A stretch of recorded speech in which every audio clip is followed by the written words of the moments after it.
When it comes to crypto, institutional money has been kind of a nice assist in driving the price up over the past few months here. We've obviously seen about $12 billion, 12.5 billion in inflows in terms of BTC, and that's great. All right. It's definitely helped the crypto market do some things it has never done historically.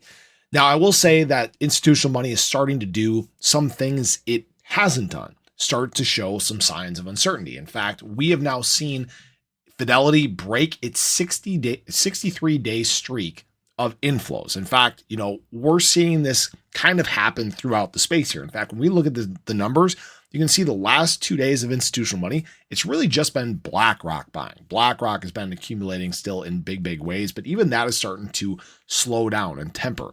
And what they're starting to do is act a little bit like retail. I'm not sure if it is in anticipation of possibly further drops, if it's uncertainty because of what's happening overseas, or if they just don't know what the heck they're doing in general. Now, even though we've had 2 days of outflows, it still pales in comparison into what we've seen from inflows so far. You guys can see, for example, $12.4 billion. That's a big thing. And what people need to understand is that this is still just the start of institutional money. This is just the beginning, the toes in the water. There are still so many more spot ETF products that are going to launch over the course of this year and into next year and in the future.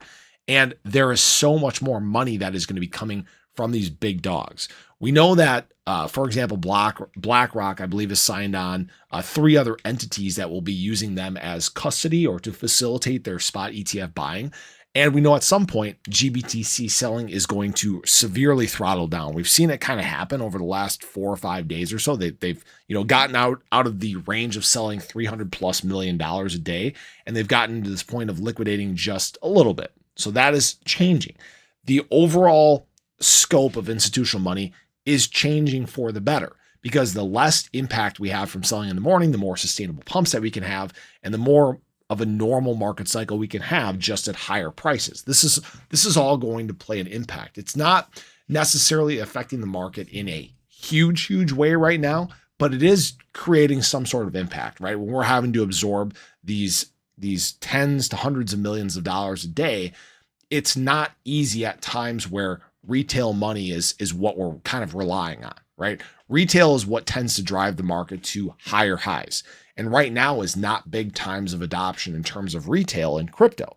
It takes time for the sentiment to be positive enough for the masses to really start flowing in. That's why it takes, basically 3 years to get back to a point where retail is comfortable to flow in big ways. And then FOMO sets in, right? If you ever look at the last year of market cycles, you have significant growth compared to the 3 years prior, right? You have a year of basically the epic drop to the bottom. You have essentially a year of sideways trading, maybe a slight climb, and then you have 2 years of growth, the following one being even at a much larger rate than what the year of the halving is. Okay. We're in that year of the halving where you see growth, but it gets easily passed by what happens the year following the halving.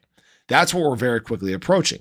And at that point, that's when I would expect to see even bigger institutional adoption. I would expect to see retail even FOMO in a much larger way. We have mass adoption that we're going to be entering at that time, the early stages of mass adoption, retail influxes being larger. We have enterprises coming to the space. Guys, it starts to snowball. It starts to move very quickly. And although right now we're kind of in flux in terms of institutional money, kind of in flux in terms of retail, those things change. They accelerate. They get bigger and faster. And that time is coming very quickly. So just make sure you're prepared. We'll obviously watch and see what institutional money is doing. They're going to get smarter over time. The flows are going to be bigger one way or the other. Okay.